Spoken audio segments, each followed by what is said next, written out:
would be much, much busier.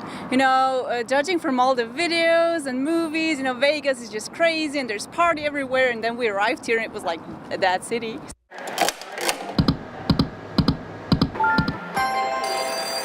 The Las Vegas Strip, the city that never sleeps, is becoming silent.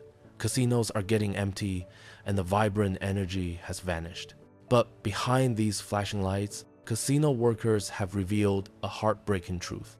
Is greed and rising costs chasing away the crowds? Vegas used to be the people's playground.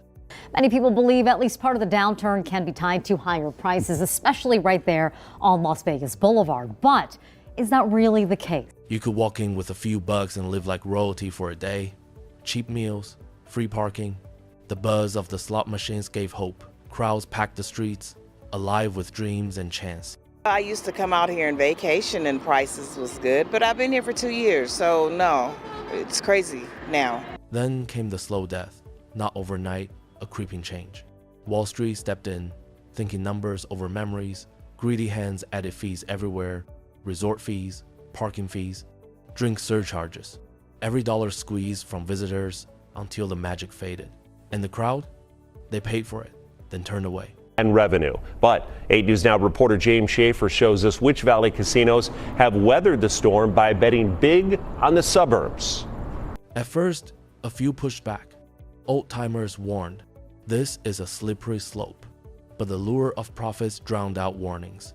Resort fees, parking fees, pricey drinks, all became normal. This wasn't business as usual. This was a culture turned upside down. Old Vegas made you feel like royalty. New Vegas sees you as nothing more than open wallet. Shows us which Valley casinos have weathered the storm by betting big on the suburbs. Brian, Red Rock Resorts reported during their Q2 earnings call in their 49-year history. Let's see what the workers have to say. The Strip sure looks glamorous on Instagram, but the real human stories regarding the Strip are anything but glamorous. The Q2 was an exceptional one for the company by every measure. Our Las Vegas operations delivered its highest quarterly net revenue and adjusted EBITDA in our 49-year history. Even dealers, hosts, waitstaff, these all were once thriving. But now, all are staring at empty floors and dwindling tips. What about the livable wages? It is now a fading dream. Some lost half their income in just 5 years. This is heartbreak in real dollars. Climate change laws making the first $60,000 of tipping tax-free sound great, but that matters little with zero foot traffic. One casino worker mentioned that the Canadians, who used to be nearly a third of some businesses' customers, are nearly wiped out by boycotting and inflated prices. No tourists mean no customers, which means no tips, which means no job. Robust visitation and strong spend per visit, coupled with a strong table games business, helped drive the highest revenue and profitability in our gaming segment in the company's history. The emptiness is everywhere.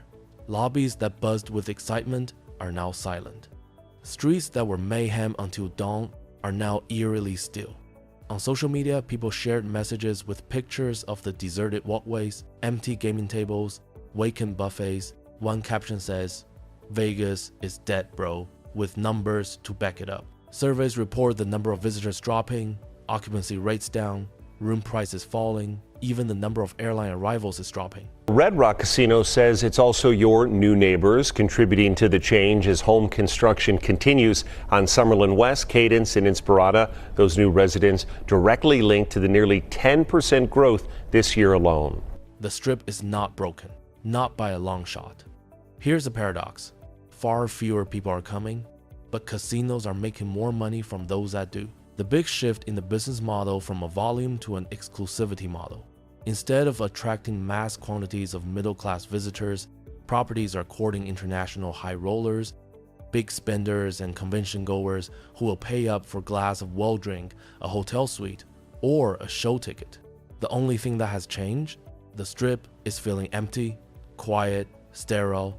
The vibrant atmosphere that permeated the Strip has welcomed ads, bingo halls, and taco joints making millions. Casinos are betting 40 high-rolling guests can spend the same amount of money as 100 average tourists can.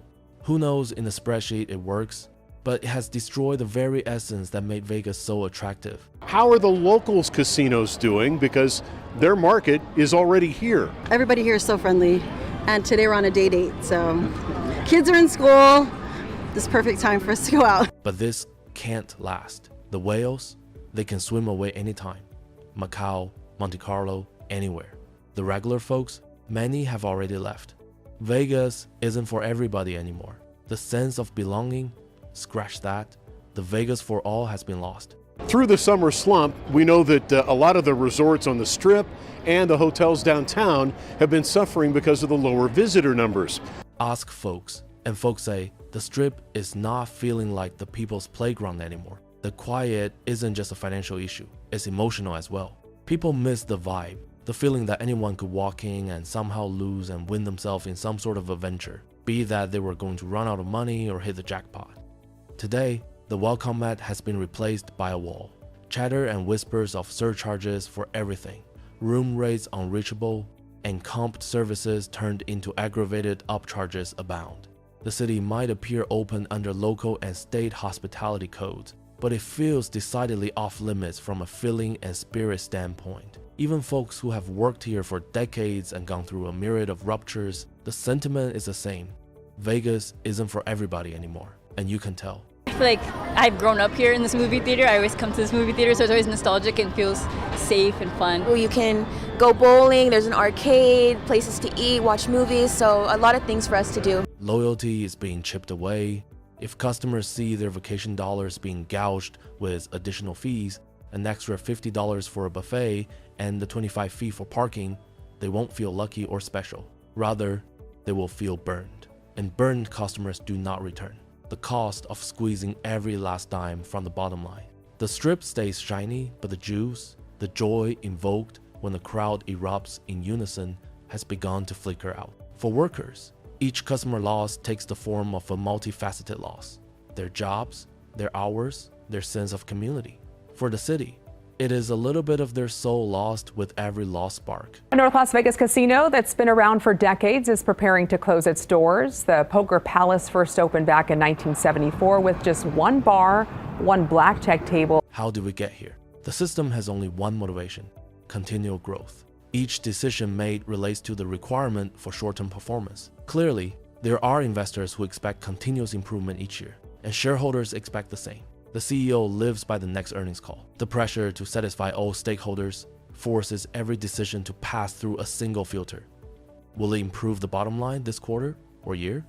The world-famous middle-class fund in the city became collateral damage in the pursuit of greater numbers. Over the years, the property grew into a 25,000 square foot casino.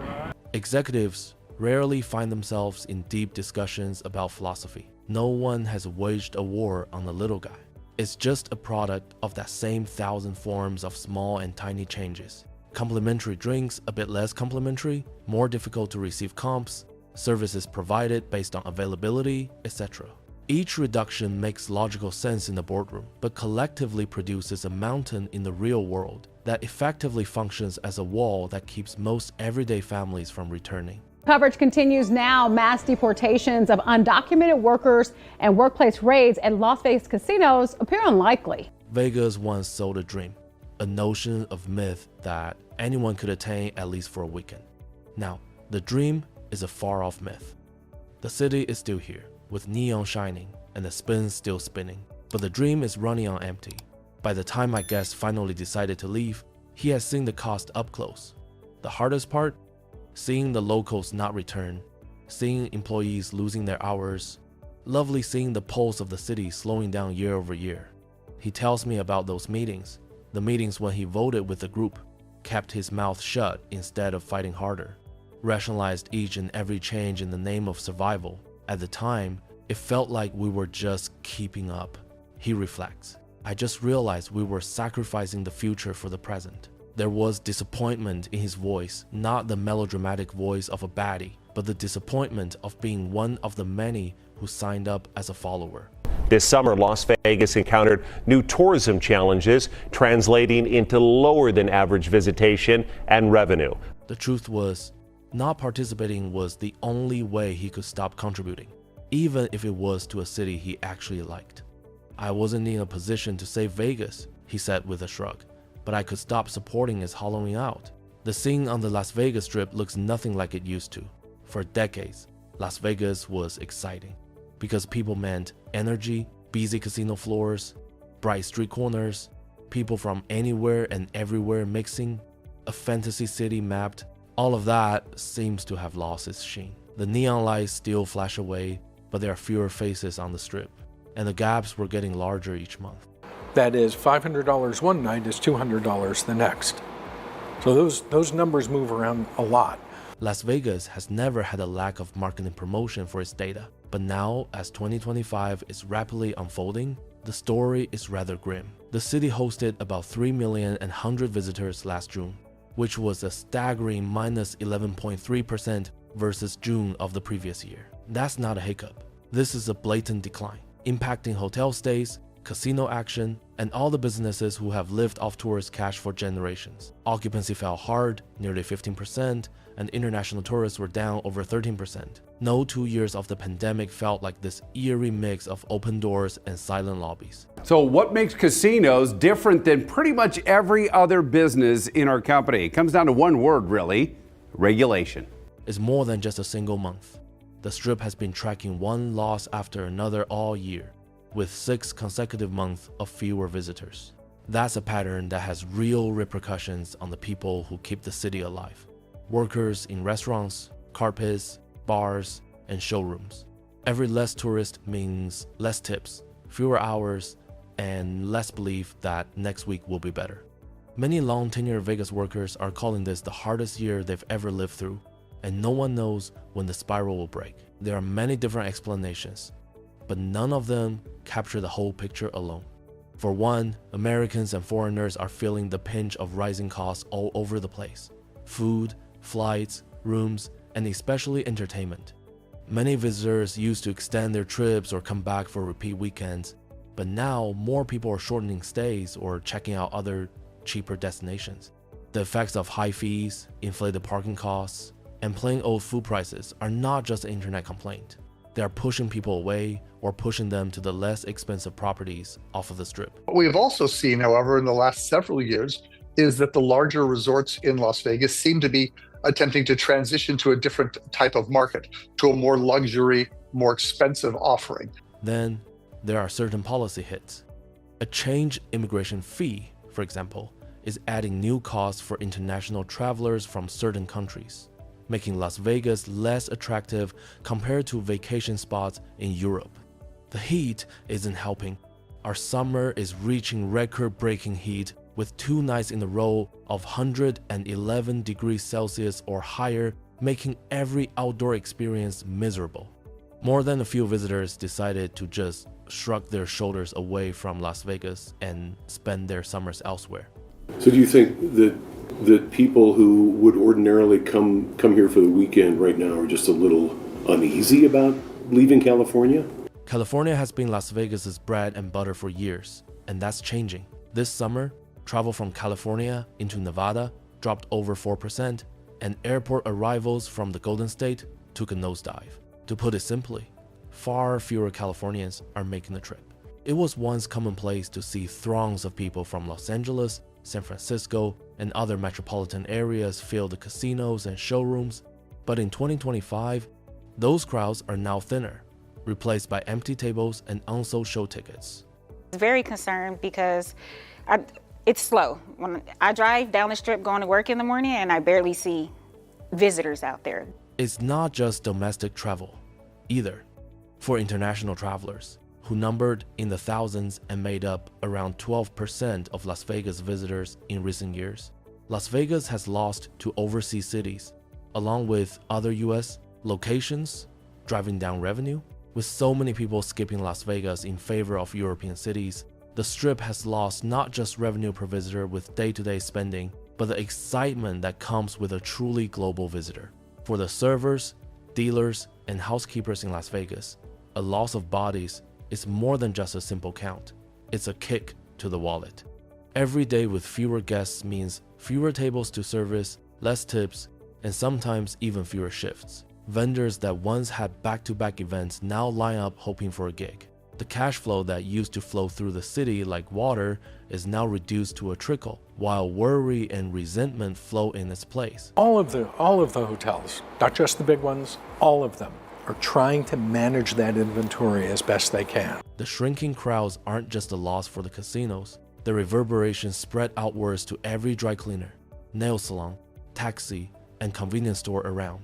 The town's economy that has thrived off crowds now seems to be operating in reverse. Layoffs have hit, hours have been slashed, and the old motto of what happens in Vegas stays in Vegas is being rewritten, with the most lasting impression being that of shutter restaurants and empty hotels. Another silent culprit contributing to the empty experiences are the city's own coffers, convention business. For Las Vegas, this has historically been a dependable stream of conventions to fill rooms and give life to the casino floors. As of this writing, not only are the numbers down, the schedule of events has compounded issues. Some of the biggest conventions have changed venues or dates to cities with better incentives and lower costs. And despite a slight bump in attendance early in the year, the city has not regained any parcel of the momentum or scale it had before.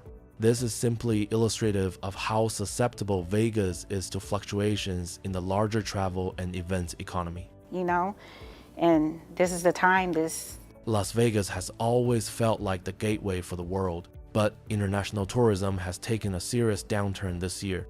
With new US travel regulations, a strong dollar, and some publicity boycotts, it's no wonder overseas numbers are down. Foreign spending is a huge lifeline for Vegas, especially for us in the high-end restaurants, luxury retail, and premium suite. And without them, Las Vegas, specifically the Strip, misses out on that economic lift and looks less cosmopolitan, and frankly, is something you can't fake with domestic tourists alone. There is a theory for every nook and cranny of the city about why it appears that the Strip is empty. For some, it's the ridiculous costs, resort fees, drink fees, parking fees, rendering impossible for families or budgeted leisure travelers to afford to travel to Las Vegas. Some point to broader economic issues. Gas prices are up, the cost of flights is up, political uncertainty has chewed into travel budgets. Even the few viral videos showing Strip streets nearly deserted have impacted perceptions so that wannabe travelers think the party is not worth the price of admission. I'm worried. Like, what are we going into? What's going to happen? Everyone from valet attendants to hotel operators emphasizes one point above all. Losing the middle-class traveler is like a slow leak no one is prepared to stop. Vegas has always counted on millions of average people willing to steal a few days of fantasy. Conventions fill the gap, but do not replace the families, the friends, the fun of arriving in rented cars, the familial feel of tipping well for service, the fun of simply playing some slots, and the joy of having a packed pool party. The city's largest resorts are in disaster control, prefacing 2025 with a year of transition or a market correction. Publicity teams pitch new nightclub openings, celebrity chef openings, and there are still the good times, good days ahead. But buoyancy and pride wear heavy in these numbers, from the airport to the convention center. Visitors are spending less, staying for shorter periods of time, and loudly talking online about where their money actually goes. At the end of the day, what you have on the Strip is an energy game. A crowd creates the magic. If the crowd is gone, no amount of advertising will restore it overnight. Not everyone on the Strip is feeling the pain equally. A few properties that cater to high-end guests are able to ride the wave of smaller crowds that can still spend big. Some luxury operators are privately happy to see less riffraff blocking their entrances and crowding their lobbies, even if they have to bid farewell to their volume-based profits. In the casino boardrooms, the meaning is clear: fewer guests and higher average spend. But outside those boardrooms and in the world of service workers, the facts are a harsher reality to face. So who stands to feel the most pain when the visitor numbers decline? Obviously people in the hospitality industry, but it goes much deeper than that. In the meantime, off-strip casinos and locals-friendly businesses are taking a bigger slice of locals and budget-conscious visitors from their share of the tourism pocket. Some of these smaller places never chase conventions or foreign travelers. They have double bet on promotions, cheap dinners, and loyalty clubs, trying to woo visitors away from customers that feel chased out by high-priced resort fees. While it won't fill the deficit citywide, it's a lifeline for those who can pivot quickly. Las Vegas has always relished in getting back up after it has been knocked down. In reaction to empty stadiums and slow turnover slot machines, there is now a concerted effort to draw back visitors by offering deals, entertainment packages, and relaxed fees. Some properties have eliminated parking charges for the first time in years. Others are discounting dining experiences or buffet prices to entice skeptical previous visitors. There's also a sharp rise in explicit ads to convince potential visitors that now is a great time to visit. It's a buyer's market for fun in Las Vegas. Vigorous attention is being paid to encouraging local events to grow the sports or music lineup, with the hope that regular games and concerts may stop the bleeding until the broader tourism economy stabilizes. But the obstacles to recovery are daunting.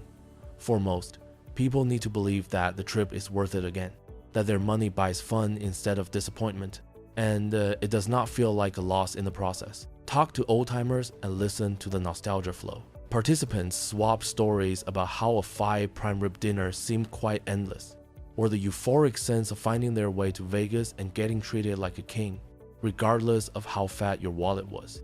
All the new fees, decreasing benefits, and company cost-cutting not only have erased the brilliance of the lights, it has compromised the mythology of City of Lights. If Vegas cannot safely promise you a break from reality, what the heck is it good for?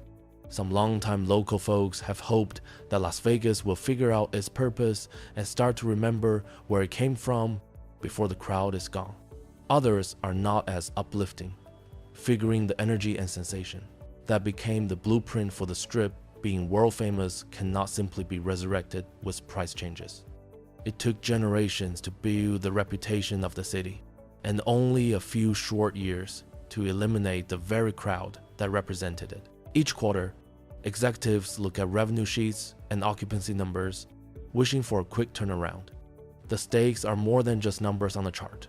They're part of the future of an entire ecosystem, tens of thousands of jobs, countless small businesses, and the very sense of identity for Las Vegas. The longer hotels sit at partial occupancy, the longer the layoffs roll through, and the greater risk the Strip faces of ossifying into a high-end ghost town out of reach for the very people who at one time made it pulse with life. Is there hope? A few of the resorts have begun exploring ways to bring back the magic, trialing lower fee options, dedicated deals, and community events in order to lure back the regulars. But the mindset of fees and exclusivity is a tough one to turn back on. After a period of taking advantage of paying customers, turning back from that mindset is not just a financial engineering exercise. It is an act of change.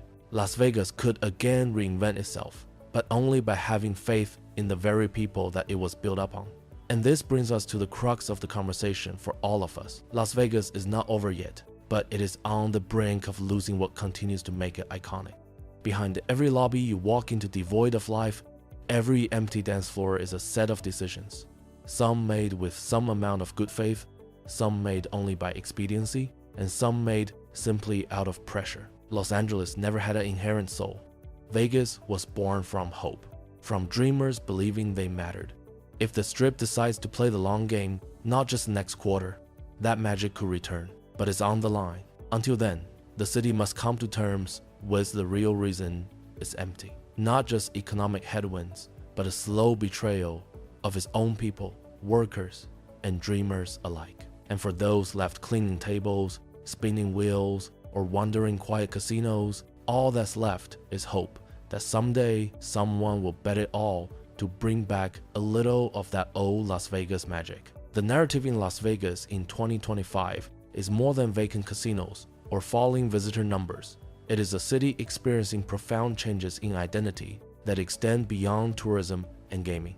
One underexplored prong of that narrative is how the changing face of the Strip alters the lives and expectations of its residents, workers, and neighborhoods, affecting what Vegas represents at home as much as it does to the world. In our industry, on the Las Vegas Strip, it's not an issue.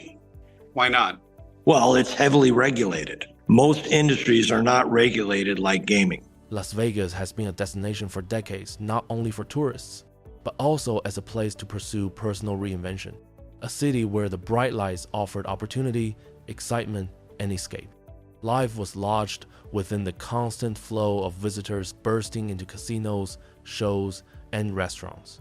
Workers in hospitality, entertainment, and services built livelihoods off the tourist economy and forged vibrant communities defined by shared experience and momentousness, underpinned by guests always driving the local economy. However, as visitor numbers dwindle and corporate interests shift, these communities are rapidly fraying. While the impacts vary across sectors, one of the first to feel any effects of the slowdown is economic security for countless residents. Hospitality positions, once plentiful and relatively valued for the wages and tips, are now diminished or gone. Where once only finding extra shifts or side gigs were the issues before the economy toughened, individuals are now starting to lose shifts, or wages are static, or hours are not even given, and the future remains unknown.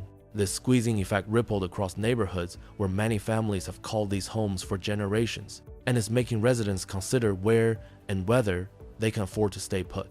Rental markets in some areas are being squeezed, while the opposite is true in other areas, creating inflation in rents in some areas and pressure on rental markets in others, with some neighborhoods experiencing both hope and serious hardship coexisting. It's that this riling up the economy, this idea of mass deportations, mass tariffs would bring on a slowdown. Effects like this are like those felt by local businesses, often shops, cafes, diners, and casual entertainment venues enjoyed by tourists and visitors, now struggling to find their own footing and wondering how to have their normal come back. Most owners are talking about a noticeable separation between pre-COVID and post-COVID experiences as well. The whir of the strip, once loud and buzzing, is now a fleeting thought, an empty stage that has cleared all the actors. A neighborhood bar might have attracted its share of excited after-work crowds with casino shifts, or weekend travelers searching for a drink away from the strip's neon glow. Those crowds have thinned and revenue is down, and entrepreneurs are left to reinvent themselves or close the doors. But money isn't the only thing turning up missing. There is no doubt there is more than a financial shift. There's a loss of collective spirit, a loss of unspoken ties established by shared space and place influenced by tourism that was more formative than transformation. The humming of the city, like the strip's buzz, was not just monetary, it was also social.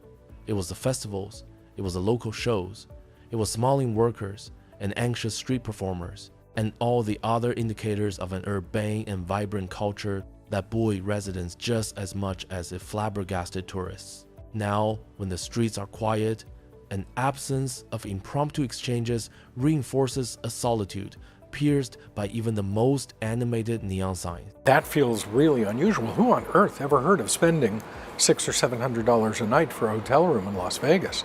That was ridiculous. Well, that was before there was Bellagio and Palazzo and Aria and others. At the heart of this transformation is a striking paradox. The very success of Vegas as an entertainment mecca made it increasingly unaffordable and unlivable for the people who gave it life. Rising costs, housing, utilities, transportation have pushed many locals to fringe areas or forced them to commute from outside Clark County. The city's open arms to tourists contrast sharply with the struggles of those who call Vegas home, a divide that's becoming more pronounced with the current downturn.